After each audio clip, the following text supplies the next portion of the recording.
With the help of arrangement shown in figure, which of the following gates could be realized? Okay क्या है यहाँ पर? नीचे earthing है यानी 0 वोल्ट, ये बैटरी लगी है 5 वोल्ट की, यानी यहाँ का पोटेंशियल 5 वोल्ट ही है। ये एक रेजिस्टेंस लगा हुआ है और दो डायोड लगे हैं D1 और D2। अब ए और बी यहां पर हम आउटपुट देंगे और यहां पर इनपुट देंगे ए और बी पे, और यहां पे आउटपुट लेंगे वाई पे। ठीक है ना? ओके, अब देखिए यहां पर हमें रियलाइज करना है कि इनमें से कौन सा गेट एक्चुअली यहां पे रियलाइज हो रहा है। ठीक है, तो अब जरा हम इनपुट दे करके देखते हैं। डायोड के केस में एक चीज तो है कि ए 0.5 पोटेंशियल पे है। अगर बी और ए इन दोनों में से कोई भी 0 वोल्ट हो गया तो क्या होगा?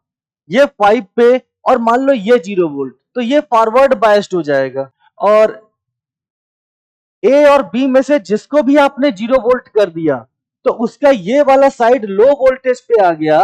ठीक है ना, बल्कि लोएस्ट वोल्टेज कहना चाहिए, तो वो वाला डायोड क्या हो जाएगा? Forward biased.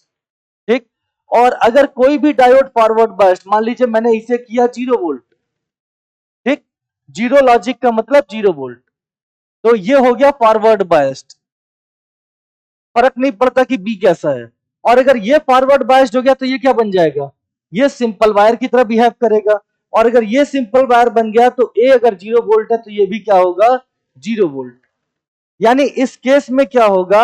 ए और बी में से अगर किसी भी एक को 0 वोल्ट कर दिया तो आउटपुट में 0 वोल्ट ही आना है। ठीक है ना? तो आप इस गेट में कह सकते हो कि एक भी इनपुट 0 तो आउटपुट 0। ठीक, और ऐसा कहां पर होता है? ऐसा होता है जब ए और बी का हम मल्टीप्लाई करते हैं तो एक भी इनपुट 0 तो आउटपुट 0 हो जाता है। ठीक है ना? तो ये गेट हमारा मल्टीप्लाई कर रहा है, और मल्टीप्लाई कौन करता है? And gate. तो सी हमारा राइट आंसर होना चाहिए। ठीक है, और अब जरा इसको हम टेबल से भी एक बार चेक कर लेते हैं। ए बी और ये वाई 0 0 0 1 1 0 1 1। तो जैसा मैंने कहा था पहले 3 केस में, ठीक, ए या बी में से कोई भी एक अगर 0 हुआ या दोनों 0 हुए तो जो भी 0 होगा उसका वाला डायोड फॉरवर्ड बायस्ड हो जाएगा। ठीक, क्योंकि ये 0 होने का मतलब है कि करंट ऐसे आना चाहती है, ये 0 होने का मतलब है करंट ऐसे आना चाहती है, और दोनों केस में ये क्या होंगे? जिससे भी करंट ऐसे या ऐसे जाना चाहती है वो फॉरवर्ड बायस्ड हो जाएगा।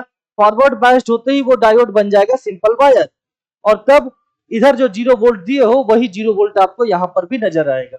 तो पहले 3 केस में आपको आउटपुट में 0 0 0 ही मिलेगा। लेकिन अगर ये दोनों 1 और 1 हो गए तो सर्किट में कोई करंट फ्लो करेगी ही नहीं, क्योंकि यहां भी 5 वोल्ट है और इधर भी क्या हो गया? 5 वोल्ट। ठीक, तो सर्किट में कोई करंट फ्लो नहीं करेगी। और अगर आर में कोई करंट ही नहीं जा रही है तो ये 5 वोल्ट, तो ये भी कितना होना चाहिए? 5 वोल्ट, यानी आउटपुट क्या होगा? 1। तो राइट आंसर है हमारा एंड।